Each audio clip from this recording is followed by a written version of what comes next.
இப்ப சிவராஜ யோகம் அப்படிங்கிறது பெயர், புகழ், மதிப்பு, ஆண் வாரிசு பிறக்கிறதுக்குண்டான வாய்ப்புகள், கோவில் கட்டுறதுக்குண்டான ஒரு வாய்ப்புகள்,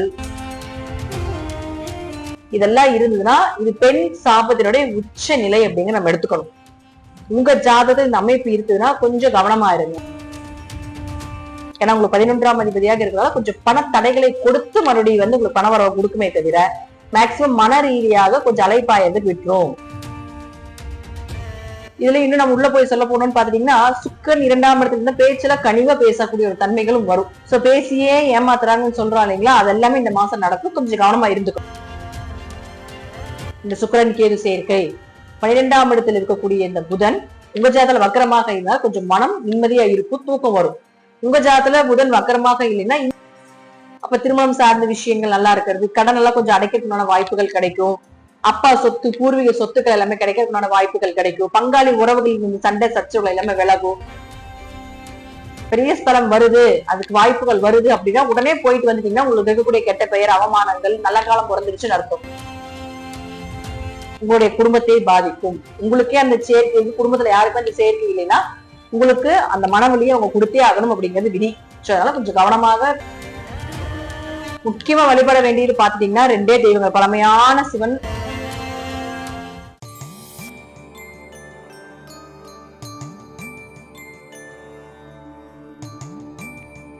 திருச்சிற்றம்பலம். தென்னாருடைய சிவனை போற்றி, எந்நாட்டவருக்கும் இறைவா போற்றி. அனைவருக்கும் வணக்கம். இன்னைக்கு நாம டெம்பிள் எக்ஸ்பிரஸ் சேனல்ல ஜூலை மாத பலன்களை பத்தி பார்க்க போறோம். ரொம்ப எக்ஸ்க்ளூசிவான பதிவுங்க. இந்த பதிவுல பாத்தீங்கன்னா பலன்களும் பரிகாரங்களும் உங்களுக்கு சூப்பரா இந்த மாதம் என்னென்ன பண்ணலாம் அப்படிங்கறத பார்க்கலாம். கடகராசிக்குண்டான ஜூலை மாத பலன்களை பத்தி பார்க்கலாம். கடகராசியை பொறுத்த வரைக்கும் பாத்தீங்கன்னா இந்த மாதம் உங்களுக்கு முழுக்க முழுக்க உங்க ராசிக்குள்ள 16ஆம் தேதிக்கு மேல சூரியன் வரப்போகிறார். 16ஆம் தேதி வரைக்கும் விரையுங்க, அதுல எந்த மாற்று கருத்தும் இல்லை. ஏன்னா 2ஆம் அதிபதி உங்களுக்கு 12ல நிற்கும் பொழுது எதை தொட்டாலும் விரையும். பணம் எவ்வளவு வந்தாலும் அது எப்படி போகுதுன்னு தெரியல அப்படின்னு சொல்லிட்டு இருந்தாலும் உங்க ராசிக்குள்ள குருவோட சேர்ந்து சூரியன் செகண்ட் ஹாஃபுக்கு மேல பயணப்பட போகிறார். இந்த நேரங்காலங்கள் உங்களுக்கு அருமையா இருக்கும். பண வரவு சூப்பரா இருக்க போகுது, பொருளாதாரம் சூப்பரா இருக்க போகுது. ஒரு மனிதனுடைய தேவை அப்படிங்கிறது ஃபர்ஸ்ட் பணம், பொருளாதாரம், குடும்பம், இதுதான் முதல் தேவைகள். அந்த தேவை எல்லாமே உங்களுக்கு பூர்த்தியாக போகுது இந்த மாதம். இந்த சூரியனும் குருவும் உங்க ராசிக்குள்ள இருக்கும் பொழுது சிவராஜ யோகம் வேலை செய்யும். இப்ப சிவராஜ யோகம் அப்படிங்கிறது பெயர், புகழ், மதிப்பு, ஆண் வாரிசு பிறக்கிறதுக்குண்டான வாய்ப்புகள், கோவில் கட்டுறதுக்குண்டான ஒரு வாய்ப்புகள், சிவன் கோவில் கட்டுறதுக்குண்டான வாய்ப்புகள், நிறைய தானங்கள் தர்மங்கள் பண்றதுக்குண்டான எண்ணங்கள், இது எல்லாமே கடகராசிக்குரிய. ஏன்னா உங்க ராசிக்குள்ளேயே இருக்கிறதால அதிகமான எண்ணங்கள். இது எல்லாருக்குமே இந்த மாசம் சரி, எல்லாருக்குமே அந்த யோகம் வேலை செய்யும். பட் உங்களுக்கு ஃபர்ஸ்ட் கிளாஸா 100% வேலை செய்யும். அந்த மத்தவங்களுக்கு இருக்கக்கூடிய எண்ணங்களை விட உங்களுக்கு அதிகமான எண்ணங்கள் இது சார்ந்து இருக்கும் அப்படிங்கறதா உண்மை. அப்ப சூரியன் ராசிக்குள்ள வருது அப்படின்னாலே வளர்ச்சி தானே. சூரியன் ஒரு வளர்ச்சி கிரகங்க. சூரியன் கண்டிப்பா ராசிக்குள்ள இருக்குது அப்படின்னா அரசியல் சார்ந்த தொழில இருக்கக்கூடியவர்களுக்கு, அரசாங்கம் சார்ந்த தொழில் இருக்கக்கூடியவர்களுக்கு ஒரு வளர்ச்சி, ஒரு ப்ரமோஷன், பண வரவு, ஒரு டிரான்ஸ்பர் கிடைக்கிறது. நீங்க கேட்ட சம்பள உயர்வு, நீங்க எவ்வளவு கேட்கறீங்களோ உயர்வு, ஒரு இடத்துல இருந்து இன்னொரு இடத்துக்கு எங்களை டிரான்ஸ்பர் பண்ணணும், ஆனா சம்பள உயர்வோட அதே கம்பெனில கிடைக்கும்னு நினைச்சீங்கன்னா அது எல்லாமே கிடைக்கிறதுனால வாய்ப்புகள் நிச்சயமாக உண்டு. உயர்ந்த பதவி, பெயர், புகழ், மதிப்பு, முகத்துல ஒரு தேஜஸ் தெரியுது, லட்சுமி கடாட்சங்கள் தெரியுது, ஒரு பொலிவு தெரியுது, இது எல்லாமே இருக்கும் இந்த மாதம். பாத்தீங்கன்னா அதே போல சுக்கிரன் 2ஆம் வீட்டுக்கு வந்துருவாரு. இத்தனை நாள் சுக்கிரன் உங்க ராசிக்குள்ள இருந்தாரு, இப்ப 2ஆம் வீட்டுக்கு வர்றாரு. அப்ப கேதுவோட இந்த மாதம் முழுவதும் இருக்கு. அப்ப கேதுவோட இருக்கும்போது என்ன செய்யும் அப்படின்னு பாத்தீங்கன்னா நீங்க ஃபர்ஸ்ட் தெரிஞ்சுக்க வேண்டிய விஷயம் என்னன்னா உங்க ஜாதகத்துல சுக்கிரன் ராகு, சுக்கிரன் கேது, அதே போல சுக்கிரனுக்கு திரிகோணத்துல ராகு கேதுக்கள் 5, 9ல இருக்கணும். சுக்கிரன் சாரத்துல ராகு கேதுகள் இருக்கான்னு பாருங்க, ராகு கேது சாரத்துல சுக்கிரன் இருக்கான்னு பாருங்க. இதெல்லாம் இருந்ததுன்னா இது பெண் சாபத்தினுடைய உச்ச நிலை அப்படிங்கிற நம்ம எடுத்துக்கணும். உங்க ஜாதகத்தில் இந்த அமைப்பு இருக்குதுன்னா கொஞ்சம் கவனமா இருங்க. ஆண்களாக இருந்தால் பெண்களிடமும், பெண்களாக இருந்தால் ஆண்களும் ரொம்ப கவனமா இருக்கும். தேவையில்லாத வம்பு வழக்குகள், ஒரு கெட்ட பெயர், மனசு அலப்பாய விடுறது. ஏன்னா உங்க ராசிக்கு 4ஆம் இடம் தான் சுக்கிரன், அவர் 2ஆம் இடத்துல கேதுவோடு இருக்கும் பொழுது ஒரு மனசுல தேவையில்லாத எண்ணங்கள் வர்றது, ஒரு ஈர்ப்பாயிடுறது. குழந்தைகளுடைய ஜாதகம் இது இருக்கு அப்படின்னா ரொம்ப கவனமா பாத்துக்கணும். தேவையில்லாம ஒரு பசங்களோடய பொண்ணுகளோடய பேசி அது ஒரு கெட்ட பேர் வர்றதுக்குண்டான ஒரு வாய்ப்புகள் இதெல்லாம் ஏற்படுத்தி கொடுப்பா. இதனால எந்த லாபங்களும் கிடையாது. ஏன்னா உங்களுக்கு 11ஆம் அதிபதியாக இருக்கிறதால கொஞ்சம் பண தடைகளை கொடுத்து மறுபடியும் உங்களுக்கு பண வரவு கொடுக்குமே தவிர மேக்சிமம் மன ரீதியாக கொஞ்சம் அலைப்பாயதுக்கு விட்டுரும். மனசு கொஞ்சம் பாதிப்புகளை ஏற்படுத்தும். உங்க ஆரோக்கியம், தாயினுடைய ஆரோக்கியம் ரொம்ப கவனமா இருக்கணும். தேவையில்லாம இருந்த கருத்து வேறுபாடுகள் எல்லாமே வரப்போகுது. சோ அதுல கொஞ்சம் கவனமா இருந்தீங்க. பேச்சுல ரொம்ப கவனமா இருக்கும். இயற்கையாகவே 2ஆம் இடத்துல வந்து கேது இருக்கும் போது பேச்செல்லாம் கொஞ்சம் படபடன்னு இப்ப நீங்க பேசிட்டு இருப்பீங்க. சோ இப்ப சுக்கிரன் அங்க வரும்பொழுது கொஞ்சம் பேச்சுல கவனமா இருங்க. பேசும் வார்த்தைகள் ரொம்ப கவனமா இருங்க. யாருக்காவது பணம் கொடுக்கல் வாங்கல் பண்றீங்க அப்படின்னா உங்களுக்கு லாபஸ்தானாதிபதி சுக்கிரன் ஆகிறார் இல்லையா? அப்ப வரக்கூடிய லாபத்தை யாருக்காவது கொடுக்கல் வாங்கல் பண்றதுல கொஞ்சம் கவனமா இருந்துக்கோங்க. கொடுத்துட்டு நீங்க கொடுக்கலன்னு சொல்லிடுவாங்க, அல்லது கொடுத்த பணம் திருப்பி கொடுக்க மாட்டாங்க. இதெல்லாம் இந்த மாசம் நடக்கும். சோ இதுலயும் கொஞ்சம் கவனமாக இருந்து கொள்வது நல்லது. கடக ராசி அன்பர்களே, கடகராசிக்கு நேரங்காலங்கள் எல்லாமே நல்லா இருக்கு. ராசிக்குள்ள குரு இருக்குது, எல்லாத்துல இருந்து காப்பாத்தி கொடுத்துருவாங்க. இருப்பினும் இதெல்லாம் கொஞ்சமாவது டச் பண்ணிட்டு போகணும் அப்படிங்கிறது விதி. அப்பதானே அந்த கிரகங்கள் அங்க வந்திருக்காங்க. அதுக்கு அப்பதானே அவங்களுக்கு கொஞ்சம் மதிப்பு. அவங்களுடைய காரகங்களை அவங்களுடைய செயல்ல கொஞ்சமாவது அந்த இடத்துல இருந்து செஞ்சா தானே நம்மளுடைய கர்மாவை கழிப்பதற்கும் அவர்களுக்கு உண்டான வேலையை கழிப்பதற்கு உண்டான ஒரு அமைப்பு. அவங்க கடமை அவங்க செஞ்சுட்டே தான் இருப்பாங்க. நம்ம அது என்ன ஏதுன்னு பார்த்து கொஞ்சம் கவனமாக இருந்து கொள்ள வேண்டும். இந்த மாதம் நிறைய குதிரை பார்க்கறதுக்கான வாய்ப்புகள் கிடைக்கும், யானைகள் பார்க்கறதுக்கான வாய்ப்புகள் கிடைக்கும், திரு நங்கைகளுக்கு நிறைய உதவிகள் செய்யறதுக்கான வாய்ப்புகள் கிடைக்கும்.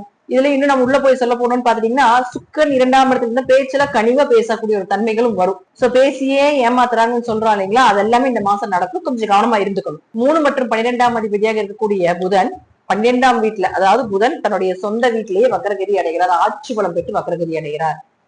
உங்க ஜாதகத்துல புதன் வக்கரமாக இருந்தால் வெளிநாடு பயணம் கன்ஃபார்ம். அது குடும்பத்தோட சென்று வரக்கூடிய ஒரு அமைப்பு நிச்சயமாக ஏற்படுத்தி கொடுப்பார். முயற்சிகள் எல்லாமே சூப்பரா இருக்க போகுது, கைக்கூடி வரப்போகுது. நிறைய பேத்தினுடைய தொடர்புகள் ஏற்படக்கூடிய ஒரு காலகட்டங்கள். வெளிநாடாக இருந்தாலும் சரி, அல்லது வந்து உங்க பக்கத்துல இருக்கக்கூடியவங்களாக இருந்தாலும் சரி, நீங்க சொந்த ஊருக்குள்ளே இருந்தீங்கனாலும் சரி, நிறைய பேருடைய தொடர்புகளும் நீங்க யாரு அப்படிங்கிற ஒரு விஷயத்தை காட்டி கொடுக்கக்கூடிய ஒரு நல்ல விஷயங்களும் நடக்கிறதுக்கும் வாய்ப்புகள் உண்டு.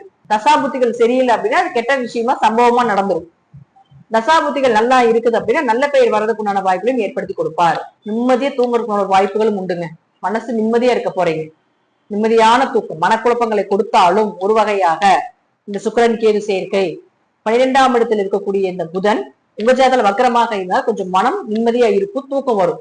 உங்க ஜாதகத்துல புதன் வக்கரமாக இல்லைன்னா இன்னும் கொஞ்சம் மனக்குழப்பங்கள் அதிகமாகும். போக்குவரத்துல கொஞ்சம் கவனமா இருக்கணும். கூட பிறந்தவர்கிட்ட கொஞ்சம் கவனமா இருந்து கொள்வது என்பது ரொம்ப நல்லதுங்க. அடுத்து செவ்வாய். செவ்வாயை பொறுத்த வரைக்கும் பார்த்தீங்கன்னா ராசிக்கு 5-10 குடைவராகி 11ஆம் வீட்டுல இருக்காரு. இது பெரிய யோகம். 5ஆம் அதிபதி 11ல இருக்குதுன்னா குழந்தைகள் மூலமாக லாபங்கள், குழந்தைகள் மூலமாக பண வரவு, உங்க தொழில் எடுத்து உங்க குழந்தைக்கு கொடுக்க போறீங்க. ஏன்னா அங்கிருந்து தன்னுடைய சொந்த வீடாக இருக்கக்கூடிய விருச்சிகத்தை பாக்குது. அப்ப குலதெய்வனுடைய அனுகிரகம் நல்லா இருக்க போகுது. நிறைய பேர் குடும்பத்தோட குலதெய்வ கோயிலுக்கு போயிட்டு வரக்குண்டான வாய்ப்புகள் கிடைக்கும். 10 குடையர் 11 இத்தனை நாள் நீங்க தொழில் பண்ணிட்டு இருந்திருப்பீங்க. இப்ப தொழிலுக்குண்டான லாபம் கிடைக்கணும் இல்லையா? போட்ட முதலீடுக்கும் போட்ட உழைப்புக்கும் லாபம் வரணும் இல்லையா? அது இந்த மாசம் வரும். ஏன்னா 10ஆம் அதிபதியான செவ்வாய் 11ல கர்மாவை கழிக்கிறதுக்கு ஒரு வாய்ப்புகள், நிறைய தீர்த்த யாத்திரை போறதுக்கான வாய்ப்புகள் கிடைக்கும் இந்த மாசம். அதெல்லாம் பயன்படுத்திங்க. அடுத்தது சனி வக்ரமாகிறார். சனி வந்து வக்ரகதியாக உங்க ஜாதகத்தில் இருக்கு அப்படின்னா பெரிய யோகம். திருமணம் சார்ந்த விஷயங்கள் கைகூடி வரும். ஏன்னா 136 நாட்கள் சனி பகவான் வக்ரகதி அடைகிறார். இந்த மாசம் 26ஆம் தேதி வக்ர நிலை அடைகிறார். அப்ப திருமணம் சார்ந்த விஷயங்கள் நல்லா இருக்கிறது, கடன் எல்லாம் கொஞ்சம் அடைக்கிறதுக்கான வாய்ப்புகள் கிடைக்கும். அப்பா சொத்து, பூர்வீக சொத்துக்கள் எல்லாமே கிடைக்கிறதுக்கான வாய்ப்புகள் கிடைக்கும். பங்காளி உறவுகளின் சண்டை சச்சரவுகள் எல்லாமே விலகும். தடைப்பட்டு நிற்கக்கூடிய விஷயங்கள் எல்லாமே காரிய ஜெயங்கள் தடையில்லாம நடக்க போகுது. இதெல்லாம் உங்களுக்கு வந்து நடக்க மாட்டேங்குது, எவ்வளவு முயற்சி போட்டாலும் எவ்வளவு எஃபர்ட் போட்டாலும் எங்களால வந்து அந்த விஷயத்தை செய்ய முடியல நினைச்சிட்டு இருக்கீங்களோ அதெல்லாம் இப்ப நடக்கிறதுக்குண்டான வாய்ப்புகளையும் ஏற்படுத்தி கொடுப்பார் சனி பகவான். அது உச்ச குரு. ராசிக்குள்ள இருந்து உங்க குரு வந்து அங்க 9ஆம் இடத்தை பாக்குது. கண்டிப்பா இந்த மாசம் கோயில் கட்டுறதுக்கோ அல்லது பழமையான சிவன் ஸ்தலத்துக்கோ அல்லது பழம்பெருமையான கோவிலுக்குள்ள போயிட்டு வரக்குண்டான வாய்ப்புகள், பெயர் பெற்ற கோயிலுக்கு போயிட்டு வரக்குண்டான வாய்ப்புகள். ஏன்னா அவர் இருக்கிற வீடு மோட்ச வீட்டுக்கு வந்து இருக்கிறாரு. அப்ப நிறைய பாத்துட்டீங்கன்னா இந்த கடகராசிக்காரங்க பிளைட்ல போறது, அதாவது வந்து இப்ப நம்ம இங்க இருக்கோம்னா இப்ப மகாராஷ்டிரா போறது, இது போல ஏதாவது இந்த ஜோதிர்லிங்கம் போறது, இது மாதிரி எல்லாமே வந்து கடல் கடந்து போகக்கூடிய ஒரு கோயிலுக்காக போறதுனால வாய்ப்புகள் கிடைக்கும். சோ வாய்ப்பு இருக்குது, பயன்படுத்தி கொள்ளுங்கள் நண்பர்களே. பெரிய ஸ்தலம் வருது, அதுக்கு வாய்ப்புகள் வருது அப்படின்னா உடனே போயிட்டு வந்துட்டீங்கன்னா உங்களுக்கு இருக்கக்கூடிய கெட்ட பெயர், அவமானங்கள், நல்ல காலம் பிறந்துருச்சுன்னு அர்த்தம். அது உங்க ஜாதகத்துல அது இறைவனால் கொடுக்கப்படக்கூடிய ஒரு பெரிய பிராப்தம். வந்ததுன்னா பயன்படுத்திக்கோங்க, வரலினாலும் கொஞ்சம் முயற்சி பண்ணி ஏதாவது ஒரு பழமையான சிவன் ஸ்தலத்துக்காவது போயிட்டு வரணும்னு ஒரு அமைப்பை ஏற்படுத்தி கொள்ளுங்கள். ராசிக்குள்ள குரு இருக்குதுன்னா சர்வ தோஷமும் நிவர்த்தி அப்படிங்கிற அமைப்புகள் உண்டு. இருப்பினும் இந்த கிரக சூழ்நிலைகளாக சொல்லக்கூடிய சுக்கிரன் கேது, சுக்கிரன் ராகு, இதெல்லாம் கொஞ்சம் கவனமாக பார்த்துக் கொள்வது என்பது ரொம்ப நல்லது. அது உங்களுக்கு வரல அப்படின்னாலும் உங்க நேர காலங்கள் உங்களுடைய குழந்தைகளை பாதிக்கும், உங்களுடைய குடும்பத்தை பாதிக்கும். உங்களுக்கே அந்த சேர்க்கை, குடும்பத்துல யாருக்கும் அந்த சேர்க்கை இல்லைன்னா உங்களுக்கு அந்த மனவழியை அவங்க கொடுத்தே ஆகணும் அப்படிங்கிறது விதி. அதனால கொஞ்சம் கவனமாக குடும்பத்துக்கு என்ன நடக்குது அப்படிங்கறதையும் கொஞ்சம் பார்த்துக்கிறது நல்லது. இந்த மாதம் பாத்துட்டீங்கன்னா நீங்க வழிபட வேண்டிய தெய்வம் அப்படிங்கிறது பழமையான சிவன் ஸ்தலத்துல போய் வழிபாடு செய்வது என்பது ரொம்ப விசேஷம். பெண் தெய்வமாக இருக்கக்கூடிய காளியை வழிபாடு செய்வது பெரிய பிரச்சனை உங்களை காப்பாத்தி கொடுக்கும். உக்கர காளி அப்படின்னு சொல்லிதான் ஏதாவது பேர்ல சாமி இருக்கு அப்படின்னா அந்த கோயிலுக்கு உடனே போய் வழிபாடு செய்வது நல்லது. துர்க்கை போன்ற உக்கிரமான தெய்வத்தை வழிபாடு செய்வது ஒரு சிறப்பு. இந்த மாசம் நீங்க என்னென்ன கலர்ஸ் எல்லாம் யூஸ் பண்ணலாம் அப்படின்னு பாத்தீங்கன்னா, முடிந்த அளவுக்கு yellow colour, light orange colour, இதெல்லாம் ரொம்ப விசேஷம். நம்பர்ல பாத்துட்டீங்கன்னா 1ஆம் நம்பர் செம்ம லக்கா இருக்குங்க. 3ஆம் நம்பர் செம்ம லக்கா யூஸ் ஆக போகுது. அதனால 9ஆம் நம்பர் செம்ம லக்கா யூஸ் ஆக போகுது. இந்த நம்பர்ல எப்படி வந்தாலும் நீங்க எடுத்துக்கலாம். அடுத்து நீங்க இந்த மாதம் பாத்துட்டீங்கன்னா குதிரை நிறைய பாக்குறதுக்கான வாய்ப்புகள், யானை பாக்குறதுக்கான வாய்ப்புகள் எல்லாம் கிடைக்கும். முக்கியமா வழிபட வேண்டியது பாத்துட்டீங்கன்னா 2 தெய்வங்கள். பழமையான சிவன், அந்த ஸ்தலத்துல போய் வழிபாடு பண்ணணும். அப்புறம் குலதெய்வம். இது 2ஐயும் கண்டிப்பா வழிபாடு செய்வது என்பது ரொம்ப நல்லது. ஏன்னா 5 குடையவரே உங்களுக்கு 11ல இருக்கிறார். லாபத்தை அள்ளி கொடுத்துட்டு போயிரு குலதெய்வ வழிபாடை பண்ணினீங்கன்னா. ஆரம்பத்திலே போய் பண்ணிட்டு வருவது என்பது ரொம்ப நல்லது. இதெல்லாமே உங்க ஜாதக ரீதியாகவும் தசாபுத்திகள் ரீதியாகவும் நான் சொல்லக்கூடிய கருத்துக்கள் மாறுபடலாம். நன்றி. மீண்டும் ஒரு நல்ல பதிவில் சந்திக்கலாம். திருச்சிற்றம்பலம், தில்லையம்பலம், ஸ்ரீ நரசிம்மர் திருவிகளே சரணம்.